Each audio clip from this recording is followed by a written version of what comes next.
La función de los enemigos, ese es el tema de hoy.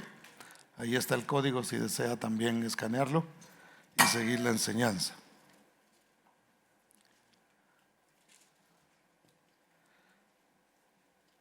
Los enemigos tienen una función en nuestra vida y eso es lo que vamos a ver en esta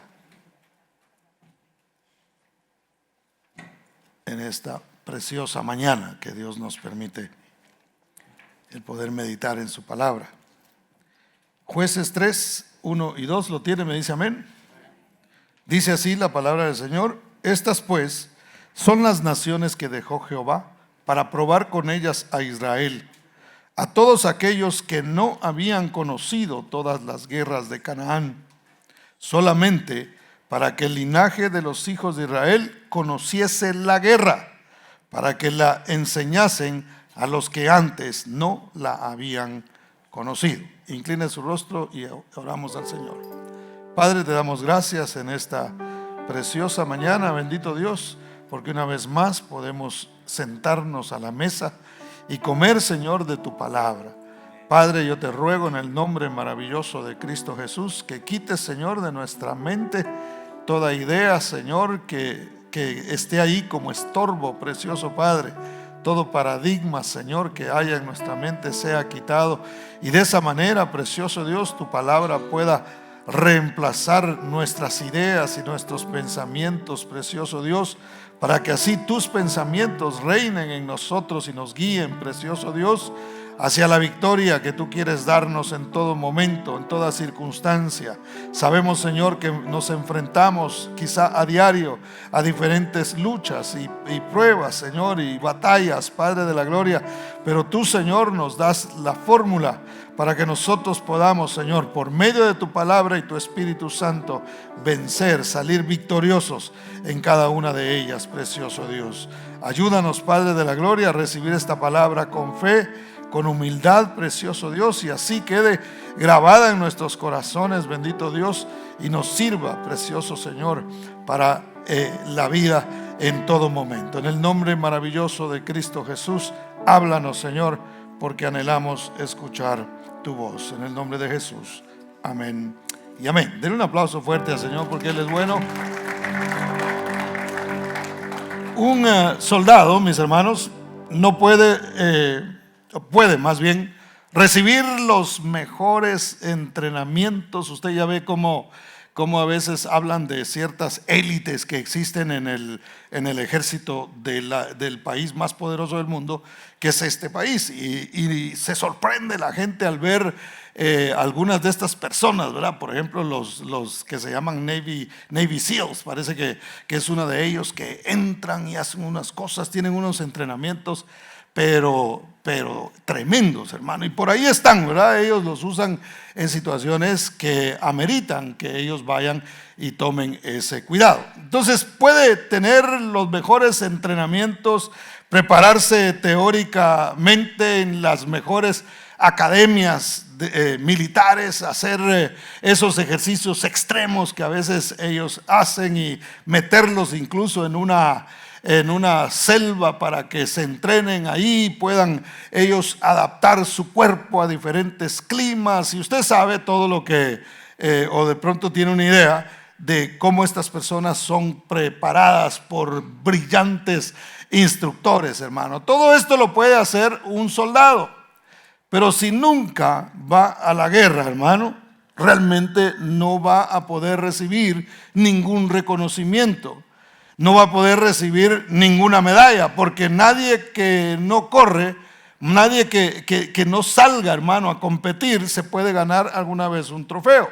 Nadie que no vaya a la guerra puede en algún momento recibir esas medallas. Cuando usted ve esa gente que tiene un montón de cosas aquí, esos reconocimientos, hay algunos que ya ni les cabe en el pecho, ¿verdad? ¿Se ha fijado usted en eso? Generales que ya tienen esa experiencia, han obtenido todos esos reconocimientos precisamente porque han podido salir a la guerra. ¿Cuántos dicen amén?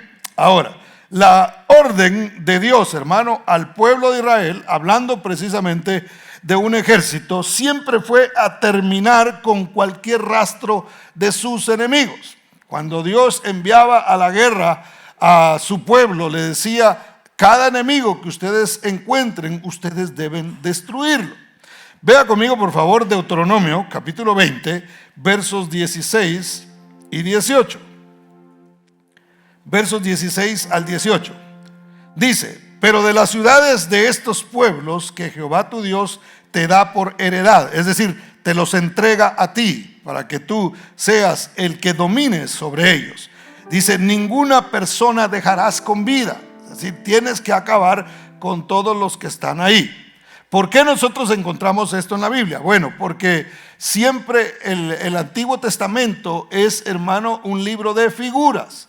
Eso quiere decir que sí pasó literalmente, pero que ha quedado ahí estas historias y estas indicaciones que Dios daba para que nosotros entendamos verdades espirituales. Pero entonces le dice: ninguna persona dejarás con vida, verso 17, sino que los destruirás completamente. Y le da los nombres de ellos: al Eteo, al Amorreo, al Cananeo, al Fereceo, al Heveo, al Jebuseo, como Jehová tu Dios te ha mandado, para que no os engañen, os enseñen, a hacer según todas sus abominaciones que ellos han hecho para sus dioses, y pequéis contra Jehová vuestro Dios. Entonces, la orden, ¿cuál fue?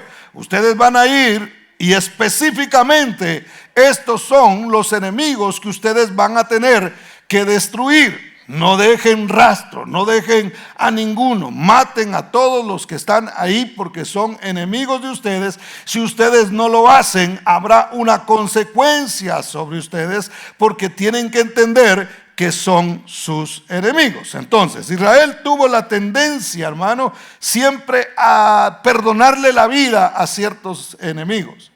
Si usted ve, no sé qué pasaba realmente con ellos, pero no sé si se cansaban de luchar o decían: bueno, ya los tenemos bastante disminuidos, ¿verdad? Y como ya son menos, entonces no va a pasar nada. Hay que dejarlos así, y de esa manera, pues ahí están, qué sé yo, para algo pueden servir si están alrededor.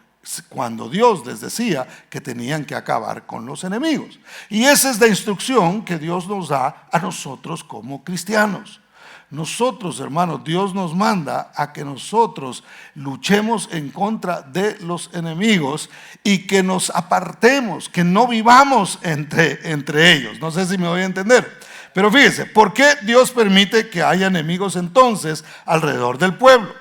¿Podía Dios de alguna manera venir y decir: ok, no terminaron ustedes con esto, no me escucharon que dije que tenían que terminar con todos? Y Él podía venir y arrasar con todos esos enemigos. Pero como Israel seguía perdonándoles la vida, entonces Dios dice: voy a usar esos mismos enemigos que ustedes dejan bajo mi propósito. Los voy a usar para algo. Dios lo hace. Entonces, ¿por qué permite Dios que haya enemigos alrededor? En los primeros dos pasajes leímos que Dios dejó las siguientes naciones enemigas de Israel. Vea el verso 3 conmigo. Dice: los 5 príncipes de los filisteos, todos los cananeos, los sidonios y los heveos que habitan en el monte del Líbano, desde el monte de Baal Hermón hasta llegar a Ama.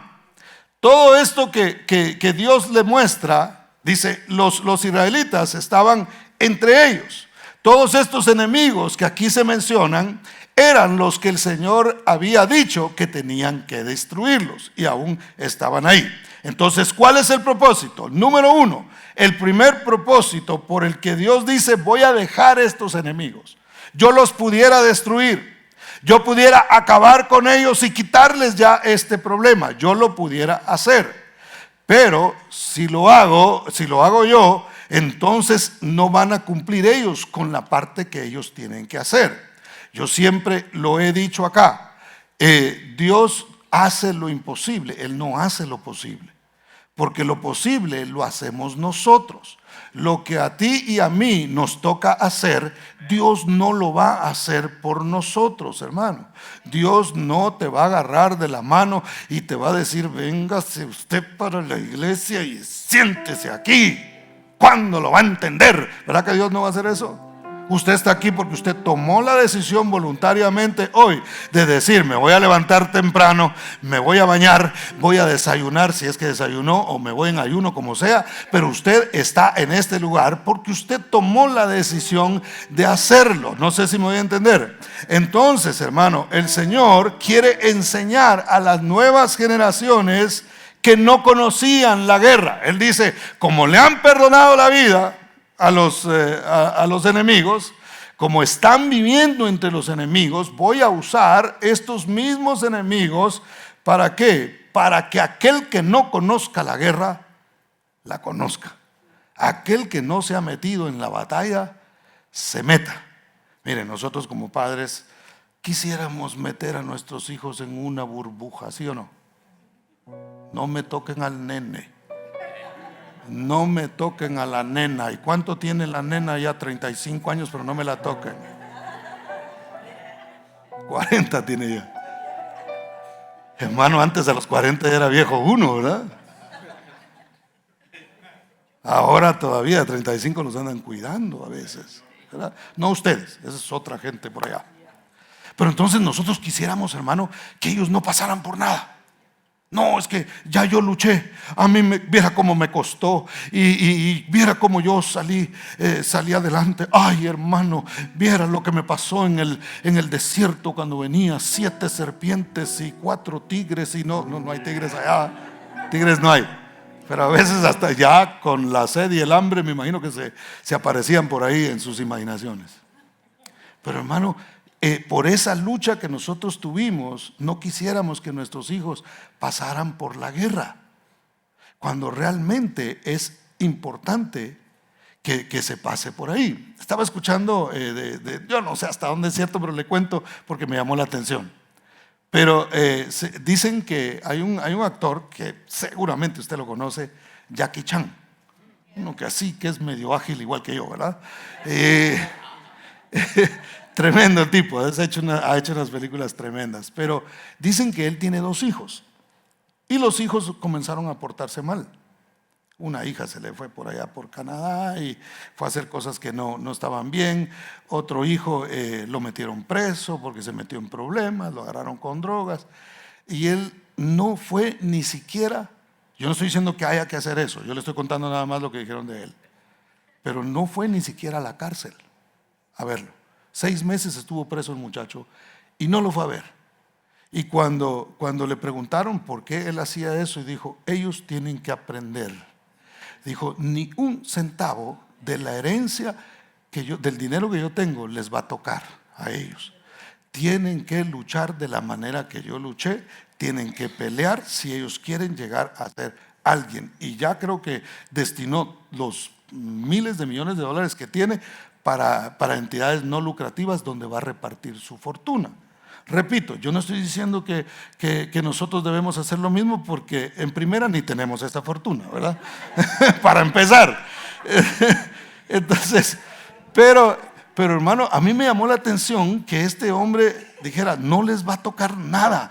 Tienen que luchar, tienen que aprender, tienen que salir a pelear y tienen que enfrentarse a los enemigos. Dios va a usar, hermano, los enemigos, las dificultades. ¿Para qué? Para formar nuestro carácter. Nosotros estamos aquí, hermano, porque algo nos pasó en el camino que nos dijo: hey, te tienes que acercar a Dios. No vas a poder vencer tú solo, no vas a poder luchar tú solo, tienes que agarrarte de la mano de Dios. Lo logramos entender por la misericordia de Dios y por el toque de su Espíritu Santo, y hoy estamos aquí a pesar de los golpes, a pesar de las luchas, a pesar de las pruebas. Estamos en este lugar, hermano, porque aprendimos a luchar. Entonces las generaciones nuevas que vienen, los hijos suyos y nuestros y los nietos que vayan a venir, hermano, no se trata de sobreprotegerlos, porque ese es el problema que hoy estamos teniendo en estas generaciones. Mucha sobreprotección, hermano, y eso no ayuda. Yo les comenté a ustedes cómo a mí me iba cuando yo no me cuidaba en la calle. ¿Se acuerdan que un día les conté que si yo me peleaba en la calle y me golpeaban, hermano? Yo iba a la casa llorando, ¿verdad? No, lloraba suavecito yo, con voz ronca ya, porque siempre fui ronco, ¿verdad? Y cuando llegaba, hermano, en lugar de mi papá decir, ¿quién le pegó a mi nene? ¿Dónde está el que se atrevió a extender la mano sobre él? No, 2, 3 me daba y me decía, para que aprenda a defenderse. Y decía yo, bueno, ya si me pegaban otra vez, ya no iba por la segunda. Mejor, o no me peleaba, hermano, si veía que no la iba a poder. Decía, si veía que estaba grande, porque al principio era atrevido yo. Mientras más grande, más duro el golpe, ¿verdad? Y a veces salía vencido, hermano. Entonces después ya lo calculaba. Decía, no, está muy grande. Si se cae se va a golpear. Mejor no.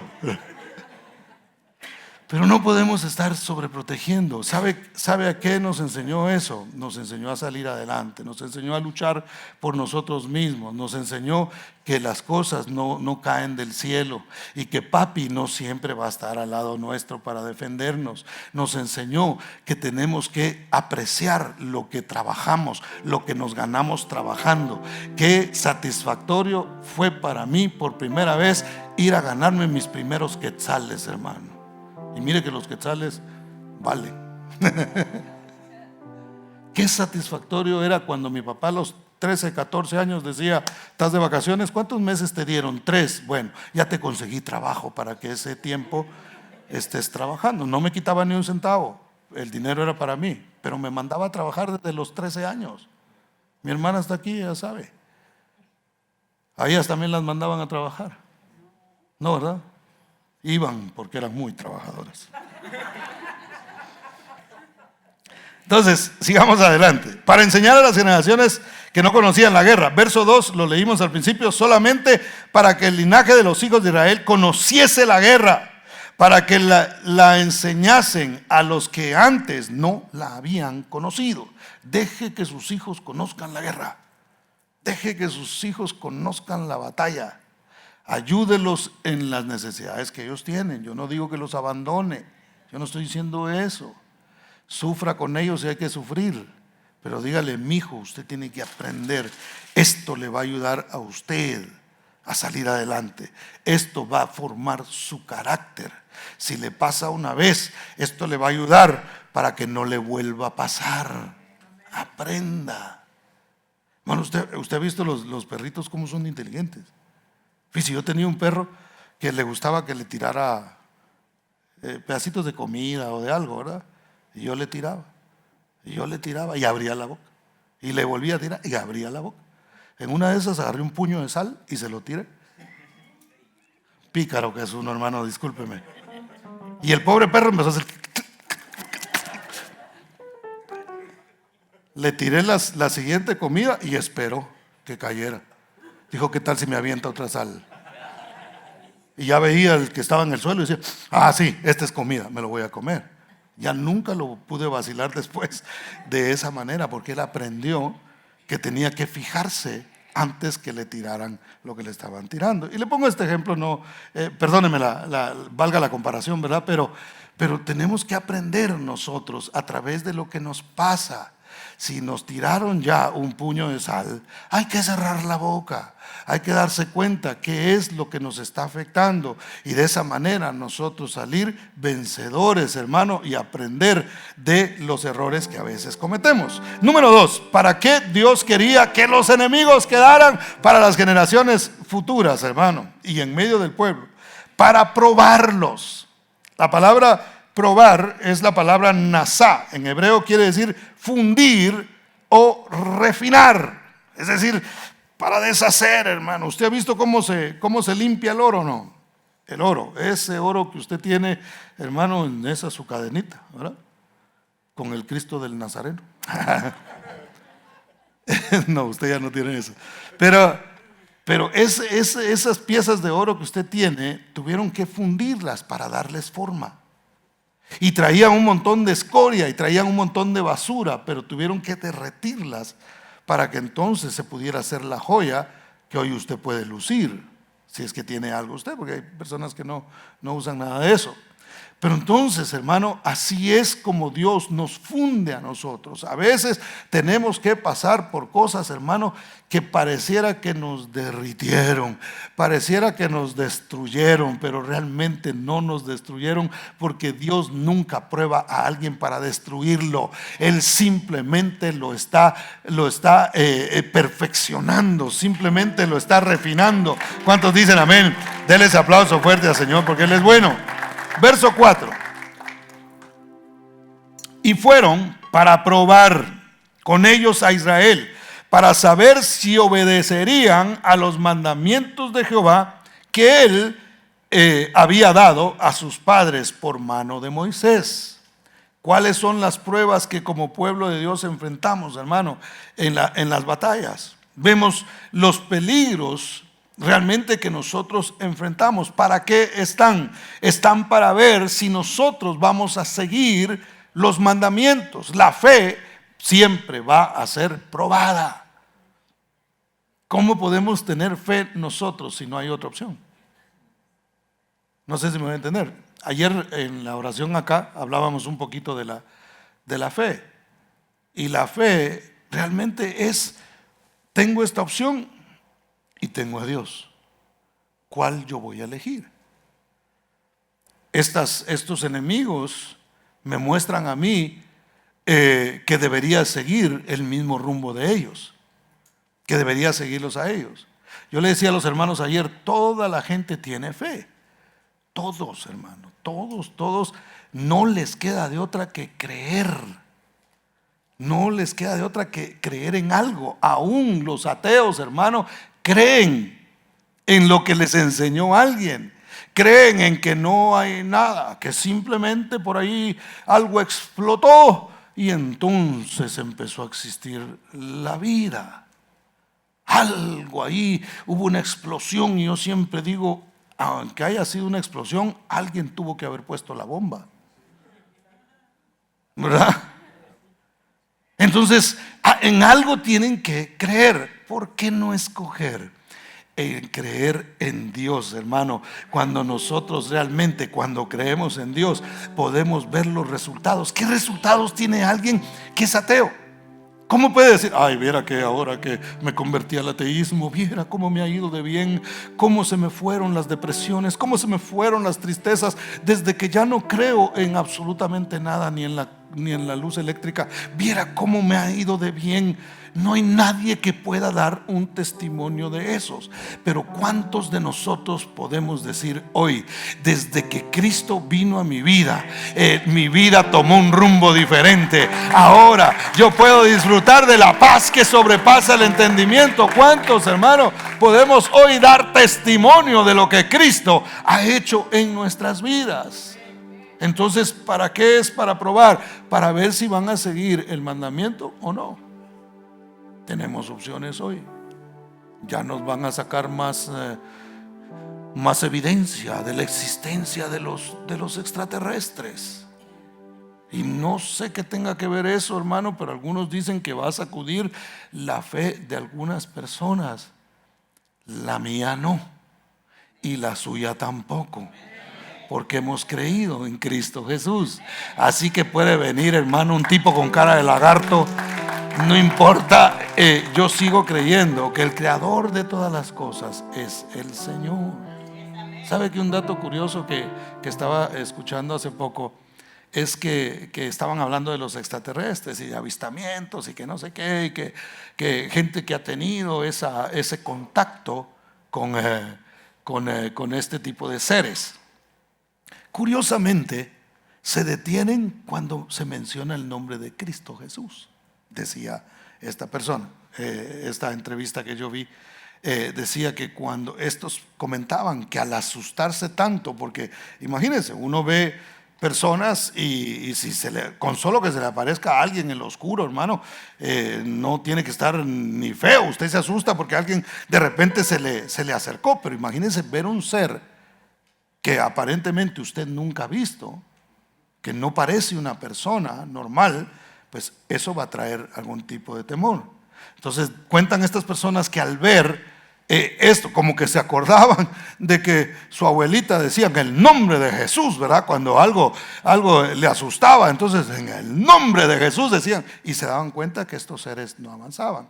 Entonces algunos teólogos coinciden en que estos avistamientos no será otra cosa más que lo que se cumple de la palabra, donde habla que estrellas caerán sobre la tierra. Y cuando habla de estrellas se refiere a seres que pertenecen a los aires, que serán soltados sobre esta tierra para los tiempos finales.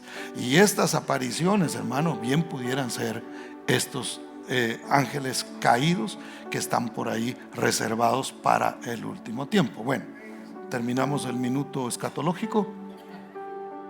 El nombre de Jesús es poder. ¿Cuántos dicen amén? Denle ese fuerte aplauso al Señor. Hay que escoger creer en Cristo en lugar de otras cosas. Ahora, veamos los peligros que enfrentamos nosotros, hermano. ¿Qué peligro hay? Porque los enemigos están entre nosotros. Los enemigos están ahí, convivimos, estamos viviendo nosotros bajo el reino de Cristo Jesús, dentro de un reino que realmente le pertenece a Satanás. No sé si me voy a entender. Yo he explicado esto antes. ¿Se recuerda cuando Satanás le ofreció los reinos a Jesús y le dijo, todos estos reinos son míos? A mí el hombre me los dio, me los cedió. Entonces todo esto te doy. Él no se puede dar lo que no es de uno, hermano. Entonces estos reinos le pertenecen a Satanás. Y aquí en medio de los enemigos, usted y yo estamos viviendo. ¿Cuál es el peligro de vivir en medio de los enemigos? Porque nos atacan por todos lados, hermano. Nos atacan por la televisión. Si usted ya no ve televisión, lo atacan por el celular. Si usted no ve mucho el celular, pero le gusta ir al cine, bueno, por el cine también. Y están todo el tiempo bombardeando la mente de la gente sin darse cuenta, sin darnos cuenta, hermano. Y si no lo identificamos, eso tiene un peligro. ¿Cuál es el peligro? Versos 5 y 6 dice: así los hijos de Israel habitaban entre los cananeos, heteos, amorreos, fereceos, heveos y jebuseos y todos los feos que habían ahí, hermano. Y mire lo que sucedió en el verso 6: y tomaron de sus hijas por mujeres y dieron sus hijas a los hijos de ellos y sirvieron a sus dioses. Entonces el peligro es la mezcla. Hay un peligro. Mire, yo no estoy diciendo que nosotros nos volvamos religiosos y no le hablemos a nadie. Nos pongamos aquí como lo que le ponen a los caballos para que no miren a los lados y no miremos a nadie a los lados, hermano. Yo no estoy diciendo que nosotros deberíamos hacer eso, porque una vez más estamos viviendo entre los enemigos, ¿verdad?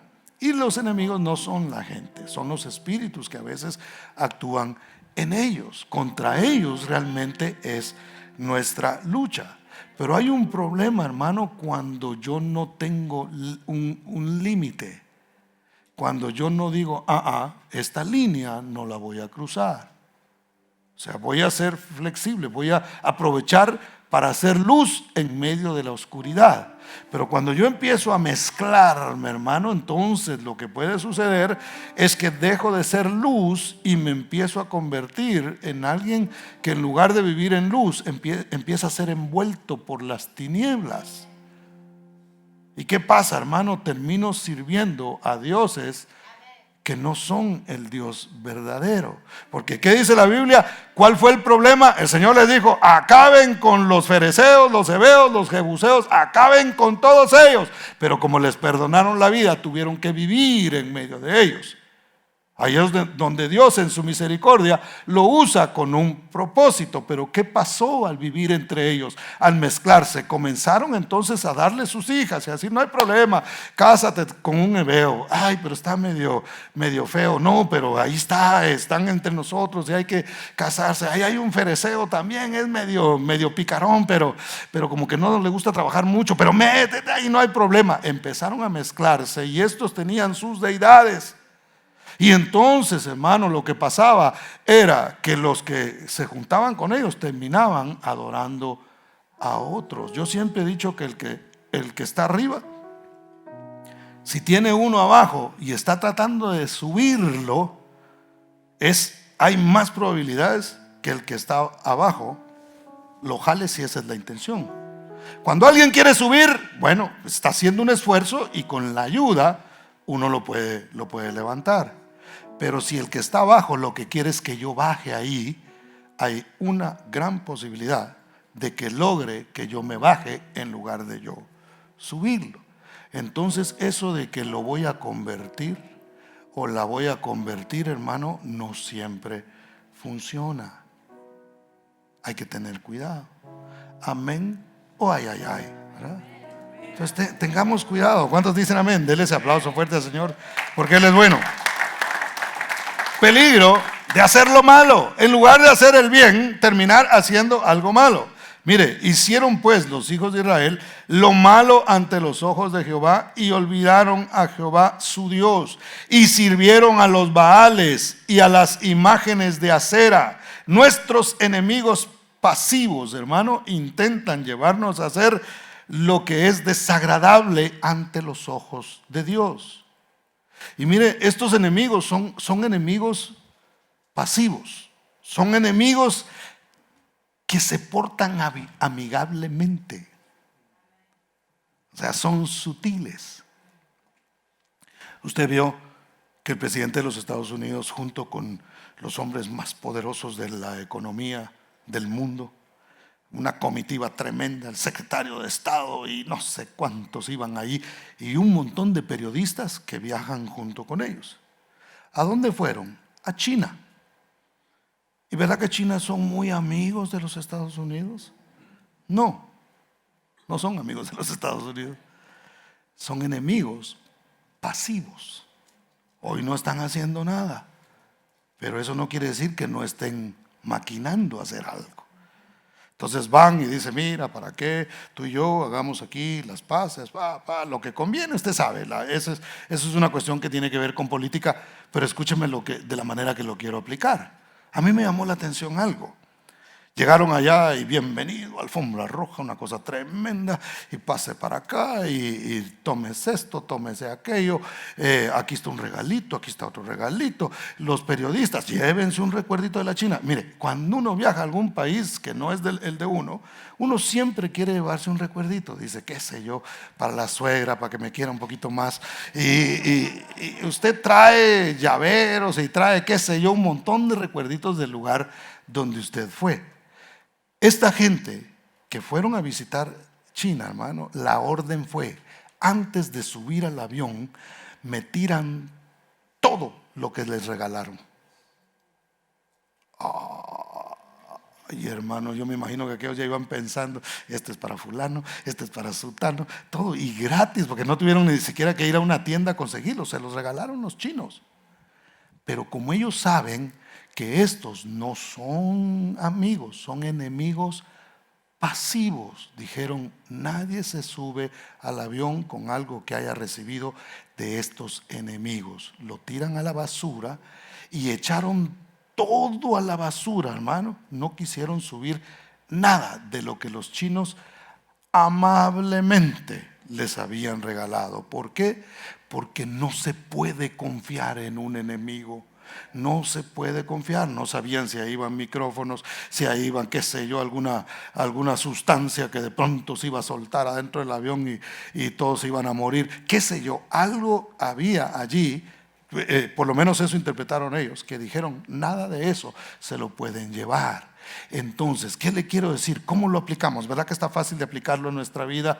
El enemigo va a venir y te va a decir, toma esto, toma aquello, toma. Y hermano, está bien que quiera ser amable con la gente, decir muchas gracias, pero esto se va a la basura, porque en un segundo el diablo te puede meter algo que te va a traer problemas en tu vida espiritual.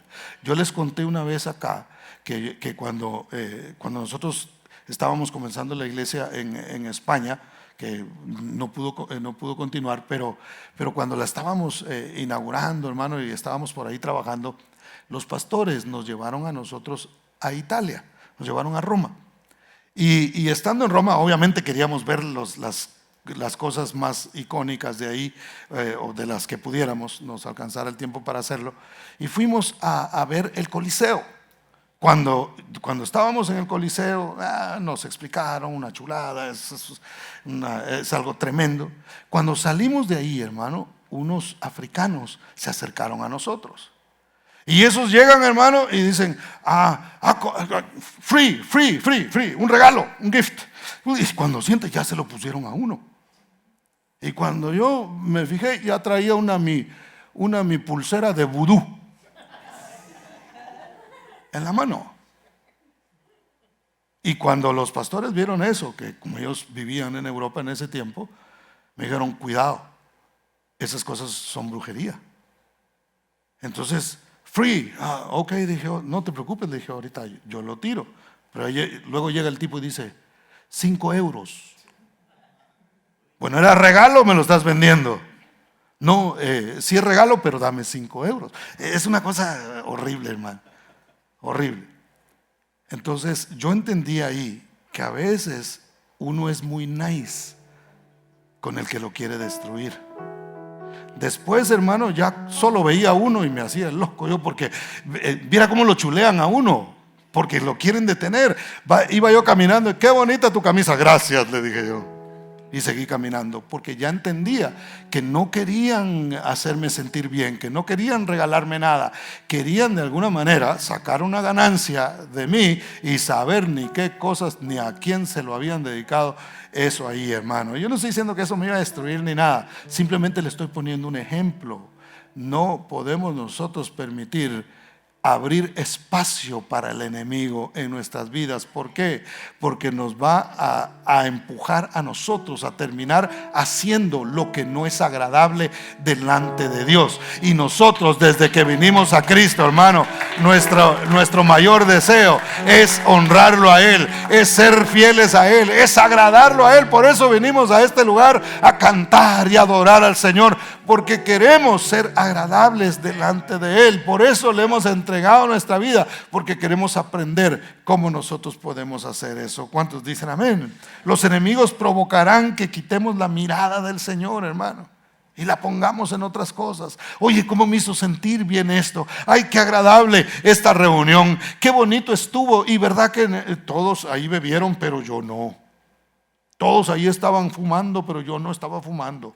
Todos estaban, y hermanos, si no es una actividad donde usted pueda hacer luz, es mejor no meterse. Es mejor no estar ahí. Hay que poner límites. ¿Cuántos dicen amén? Dios le ordenó a Israel derribar cualquier altar que no fuera para él. ¿Qué tiene usted en su casa que no debería tener? ¿Qué tenemos en nuestra casa que no debería estar ahí, hermano? Cualquier cosa que usted tenga o vigile, porque a veces toma este regalo, y aquí de pronto lo regalan, ¿verdad?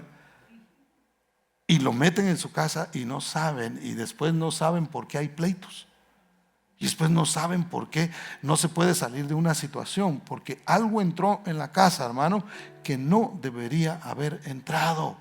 Por eso hay que tener cuidado. ¿Cuántos dicen amén? Entonces, mire lo que dice Jueces 2 y 3. Dice, con tal que vosotros no hagáis pacto con los moradores de esta tierra, no haga pactos con los moradores de la tierra, cuyos altares habéis de derribar, mas vosotros no habéis atendido a mi voz, no me has hecho caso, dijo el Señor. ¿Por qué habéis hecho esto?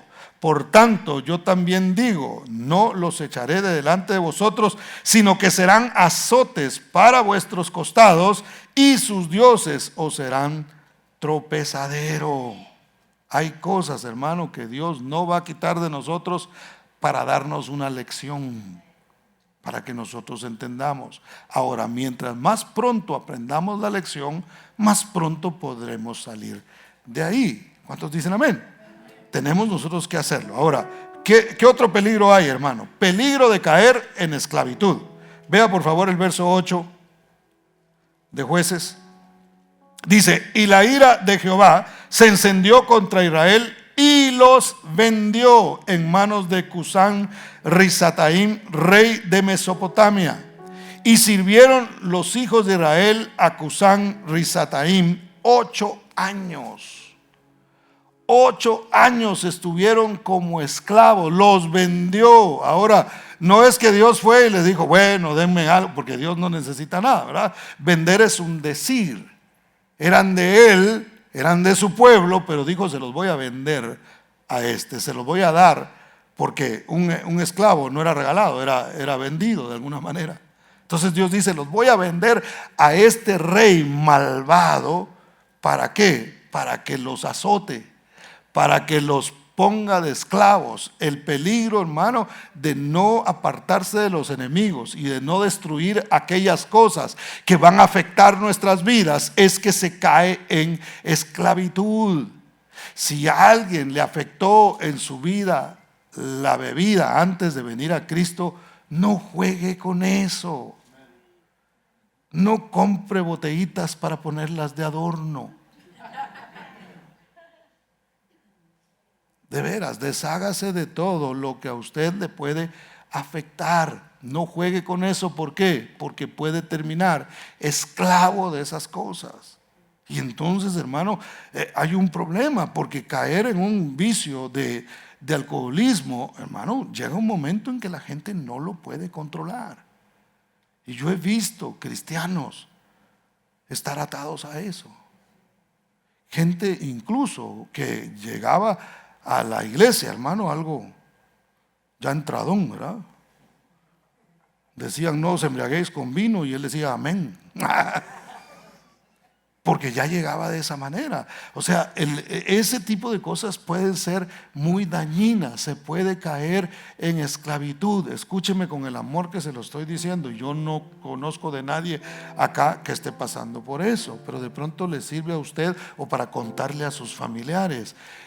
Cuando nosotros damos un espacio para eso, hermano, el diablo se va a meter. El enemigo va a tomar ventaja, porque lo que quiere un enemigo es destruirnos a nosotros. Entonces no debemos dar lugar a eso. Dios se enoja, hermano, y usa estas cosas precisamente para corregirnos.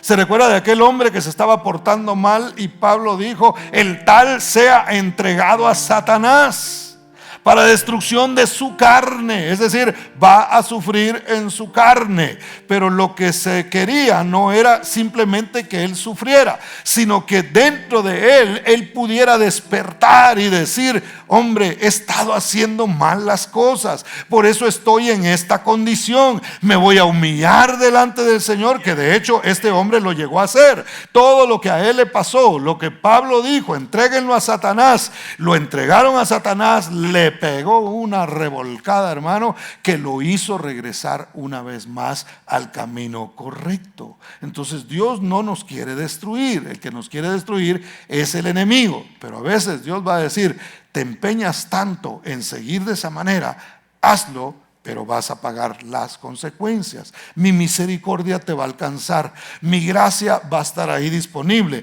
para el día que abras los ojos y entiendas que los golpes que estás recibiendo los has provocado tú mismo. ¿Cuántos dan gloria al nombre del Señor? Dura cosa te es dar coces contra el aguijón, le dijo el Señor. Mira que Pablo lo había aprendido, porque Pablo iba en contra de Cristo sin saberlo, porque era un religioso. Y el Señor lo encuentra y le dice, no estás haciendo las cosas para mí, las estás haciendo en contra. E ir en contra mía es golpearte a ti mismo. Ir en contra de lo que la palabra de Dios nos dice, hermano, es golpearnos a nosotros mismos, es buscar los golpes que no deberíamos de recibir, porque ya hemos sido alumbrados por la luz del Evangelio. ¿Cuántos dicen amén? Dios castiga la rebelión, hermano. Fíjese, Cusán Risataim quiere decir doble maldad. Eso significa ese nombre. Entonces Dios los entregó a una doble maldad. No solo la que hacía uno, sino que ahora estos hombres en su esclavitud también estaban haciendo maldades. No esa esclavitud que Dios nos ha llamado. Dios nos llamó a nosotros a libertad, hermanos. Dios nos llamó a nosotros a ser libres. Nosotros no es que nos prohíbe la religión. Nosotros somos libres de hacer lo que nosotros querramos. Lo que pasa es que la libertad nos da la opción de decir: ahí está eso, lo pudiera hacer si yo quisiera, pero soy libre y decido no meterme en ese problema, decido no darle opción al enemigo, decido no hacer nada de eso para honrar a mi Dios. Esa es la libertad que Dios nos ha dado. ¿Cuántos dicen amén? Denle ese aplauso fuerte a Cristo, porque Él es bueno. Algunas veces Dios permitirá que caigamos en esclavitud por causa de la obstinación y para cumplir su propósito. Verso 9 dice: entonces clamaron los hijos de Israel a Jehová, y Jehová levantó un libertador de los hijos de Israel y los libró. Esto es a Otoniel, hijo de Cenaz, hermano menor de Caleb. Entonces, ¿por qué Dios permite que los enemigos queden, hermano? ¿Por qué Dios permite que estas cosas pasen? ¿Para qué? Para que nosotros clamemos a Él. Hay gente que si Dios permite algo sobre sus vidas, se enojan con Dios. Su reacción es contraria a lo que deberían de hacer. En lugar de decir: no, Señor, voy a acercarme a ti y voy a recibir de ti, y voy a humillarme delante de ti porque me he alejado, porque me he apartado, porque ciertamente me he dedicado a honrar a otra gente, a quedar bien con la gente, a quedar bien con otros dioses, en lugar de quedar bien contigo. Entonces, ¿cuál es el propósito, hermano? Los propósitos que Dios da. Número 1, que levantaran un clamor. Dijo: les voy a dejar los enemigos, no se los voy a destruir yo. Voy a dejarles estos enemigos para que llegue el momento en el que ellos clamen a mí. ¿Para qué a veces tienen que pasar ciertas cosas? Mira, hermano, tú quizás le hablas a tu hijo, quizás le hablas a tu hija y le dices: mi hijo, usted necesita de Dios, usted debería de creer en Dios, y se ponen a veces, hermanos, renuentes a eso, rebeldes, y no quieren. Entonces el Señor, si ha de tener misericordia de ellos, va a permitir de alguna manera que estos enemigos vengan, hermano, y comiencen a causar algo en ellos. ¿Para qué? Para que ellos levanten un clamor. Usted conoce mi testimonio, yo esto lo digo desde mi propia experiencia. Yo me alejé, yo no quise seguir a Dios. Yo dije, aunque seguía creyendo en Cristo y para mí Dios era lo más grande que existía, no me dio la gana seguirlo a Él. Y empecé a seguir otras cosas, me envolví en un montón de ellas. Tuvo que venir Dios, hermano, y permitir que esos mismos enemigos me pusieran de rodillas, pero no delante de ellos. El plan de Dios es que cuando caigamos de rodillas, caigamos rendidos delante de aquel que nos puede levantar, de aquel, hermano, que ha preparado un libertador para romper toda cadena. Y cuando ese momento llegó, hermano, cuando yo dije: de aquí ya no sé cómo resolver esto, de aquí yo ya no puedo hacer absolutamente nada, está fuera de mis manos, yo no voy a poder arreglar lo que hoy está pasando en mi vida. Entonces lo puse delante del Señor y Dios tuvo misericordia de mí y me levantó, y por eso estoy aquí, y por eso le doy gracias a Él, y por eso le doy gloria a Él, hermano, porque Él cumple su palabra y Él cumple sus promesas. Entonces, cuando veas que algunas cosas empiezan a pasar, si tu hijo o tu hija es rebelde, tranquilo es un decir, ¿verdad? Pero confía en el Señor. El Señor, tú estás haciendo algo. Tú estás haciendo algo. Voy a ayudarle en lo que yo pueda. Pero lo que está fuera de mis manos, eres tú el único que lo puedes hacer. Y tú, Señor, estarás haciendo la obra. ¿Cuál es la finalidad de Dios? Ponernos de rodillas, hermano, delante de Él. ¿Por qué Dios no destruyó los enemigos de Israel? Para que clamaran a Él. Y mire cómo Dios responde, porque lo que hace, y el número 2, es para levantarles un libertador. ¿Qué necesita clamar hoy, hermano? el mundo por un libertador. ¿Por qué clama el mundo hoy? Por un libertador. ¿Qué busca Israel? Mire, al final todos estamos buscando paz. Todos estamos buscando paz. ¿Sabe que Israel sueña con el día que aparezca el Mesías? Porque el Mesías es el que va a traer paz. Es el que va a poner a los enemigos bajo el estrado de los pies. Es el que va a hacer todo eso. Entonces, ¿para qué Dios quería que los enemigos permanecieran alrededor de Israel? Para levantarles a un libertador, y se los levantó. El verso 9 que leímos dice: entonces clamaron los hijos de Israel a Jehová, y Jehová levantó un libertador de los hijos de Israel y los libró. Esto es, a Otoniel, hijo de Cenaz, que era, por cierto, hermano menor de Caleb. Ahora, qué interesante, porque Otoniel significa Dios es poderoso. Y esto obviamente es un tipo de Cristo Jesús. Jesús significa el Señor es salvación. ¿Qué es lo que el mundo necesita? Salvación. ¿Qué es lo que nuestros hijos necesitan? Salvación. ¿Qué es lo que usted y yo necesitamos, hermano, en nuestras circunstancias, en nuestras luchas? Es salvación. Entonces el Señor dijo: yo les voy a levantar a un libertador. Por 8 años han estado ya como esclavos. Ahora es tiempo de levantarles a Otoniel.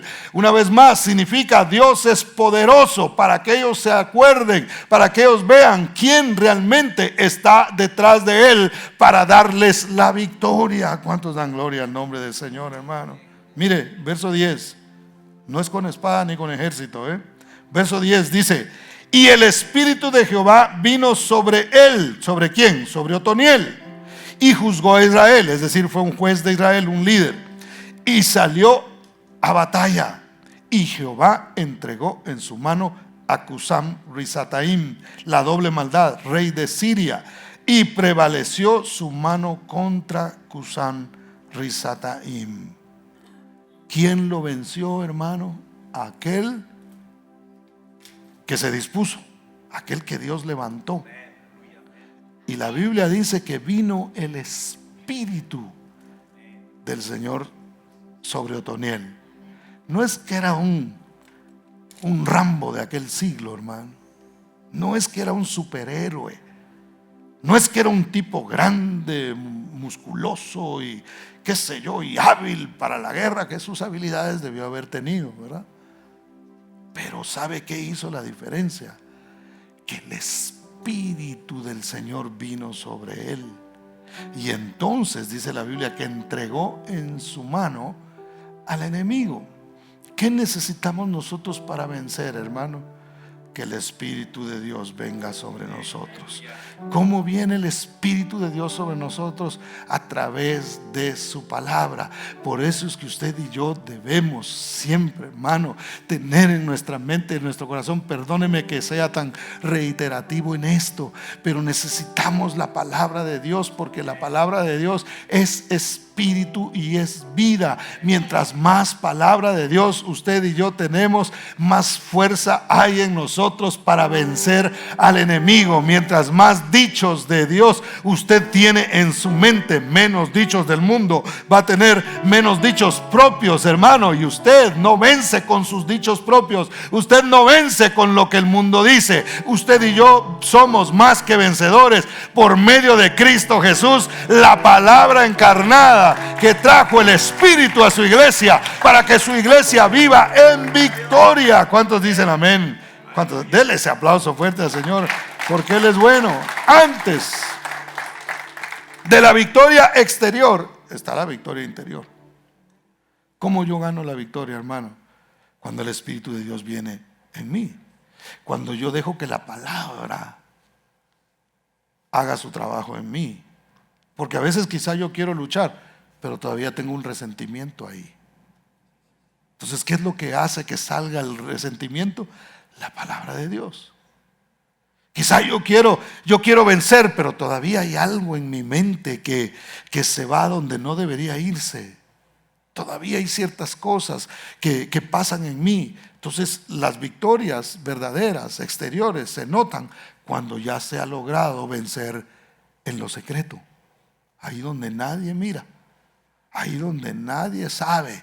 Esas son las batallas a veces más difíciles de ganar, pero es donde Dios quiere comenzar. Dejemos que el Espíritu de Dios entre, penetre en nuestras vidas, creamos a la palabra de Dios, tomémosla en nuestro corazón y entonces habrá victoria dentro. Y eso mostrará una victoria en el exterior. ¿Cuántos dicen amén? Denle ese aplauso fuerte a Cristo. Cuando el Espíritu de Dios entra en nosotros, hermano, el enemigo se tiene que salir. El enemigo tiene que salir. Mire, el apartamento que usted tiene en su mente, haga de cuenta que es un apartamento pequeño, donde no caben dos. O está el enemigo o está el Espíritu de Dios. Y mientras más usted permita y yo permitamos que el Espíritu de Dios venga a nosotros, el enemigo se tiene que ir. No cohabita el Espíritu Santo con demonios. ¿Cuántos dicen amén? Dios quería reformar a Israel, hermano, y para ello tuvo que permitir todo esto. Para ir terminando, mis hermanos, una vez que Dios actuó por medio de Otoniel, vino descanso. Mire, por eso a veces no descansamos. Por eso a veces padecemos de ansiedades, porque hay algo dentro de nosotros que todavía nos está afectando. Pero cuando permitimos que Cristo entre a nuestras vidas por medio de su palabra, entonces, hermano, viene descanso a nuestras vidas. Verso 11 dice: y reposó la tierra, ¿cuánto tiempo? 40 años. Y murió Otoniel, hijo de Cenaz. Ahora note que este libertador fue temporal, hermano. 40 años estuvo él juzgando a Israel. Y mientras él estuvo ahí, hermano, como era un hombre lleno del Espíritu Santo, entonces había paz en Israel. El problema es que murió. Ahora yo le tengo noticias. El libertador que usted y yo tenemos vivió en esta tierra alrededor de 33 años y murió. Pero al tercer día se levantó. El Otoniel que usted y yo tenemos, que es Cristo Jesús, hermano, está vivo. ¿Eso qué quiere decir? Que nuestra paz es permanente, que nuestra tranquilidad es permanente, que nosotros tenemos una victoria permanente. No se ha desaparecido. Él está disponible para darnos a nosotros libertad, para darnos a nosotros victoria. Nosotros ya no tenemos, hermano, realmente una excusa. Cristo Jesús, nuestro libertador, vino y se bautizó allí con Juan el Bautista, y el Espíritu de Dios vino sobre él, hermano, y él venció al diablo en el desierto y posteriormente al diablo y a todas las potestades en la cruz del Calvario. Una vez y para siempre usted y yo tenemos victoria en Cristo Jesús, porque nuestro libertador está vivo. ¿Cuántos dan gloria al Señor? Dios es bueno. Dios es maravilloso. Hay que permanecer entonces en esa libertad, hermano. ¿Para qué volver a esclavitud cuando nuestro libertador está disponible para nosotros? Gálatas 5:1, con esto termino. Estad pues firmes en la libertad con que Cristo nos hizo libres, y no estéis otra vez sujetos al yugo de esclavitud. No volvamos a lo que antes nos esclavizaba. No juguemos con el enemigo. No permitamos que nada del enemigo pasivo entre a nuestro hogar, a nuestra vida, a nuestro corazón.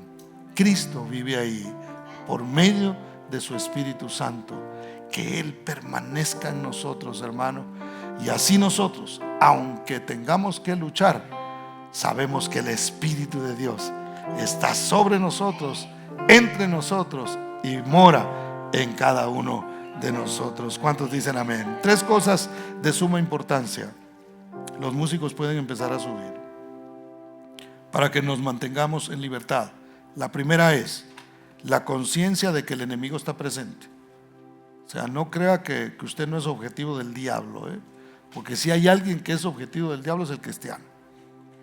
El diablo, los que están allá afuera, esos trabajan para él. Con eso no tiene problema. A ellos nosotros tenemos que llegar a tratar de ayudarles. Pero el enemigo realmente va en contra de los que él considera que son sus enemigos, y somos nosotros. Hay que tener esa conciencia. La segunda es el clamor a Dios. Clamemos a Dios. Si usted está en una situación difícil, está en una lucha, no se aleje. No se aleje. Usted no se imagina la cantidad de gente con la que yo he hablado a veces, que se alejan de la iglesia, y yo les llamo y les digo: ¿qué pasó? ¿Por qué ya no te he visto en la iglesia? Y lo que dicen es: no, es que ahora viera que me pasó algo que no me permite ahora. Mírenme para acá, dejen que los músicos se suban y empiecen a tocar ahí. Eso me pasa a mí por llamarlos antes, ¿verdad? Pero note hermano, en lugar de correr de Dios, debemos acercarnos a Él. Debemos clamar al Señor. El único que tiene la autoridad para vencer al enemigo es Cristo Jesús, porque ya lo venció. El único que nos puede ayudar en situaciones como esas es el Señor, y a Él tenemos que correr. Torre fuerte es el nombre del Señor. A Él correrá el justo y levantado será. ¿Cuántos dan gloria al nombre de Cristo Jesús? Y la tercera, reconocer que Dios levantó un libertador llamado Jesús, que con su muerte en la cruz, hermano, nos dio salvación, y en su resurrección nos demostró que Él es vencedor y nos hizo a nosotros más que vencedores. Póngase de pie.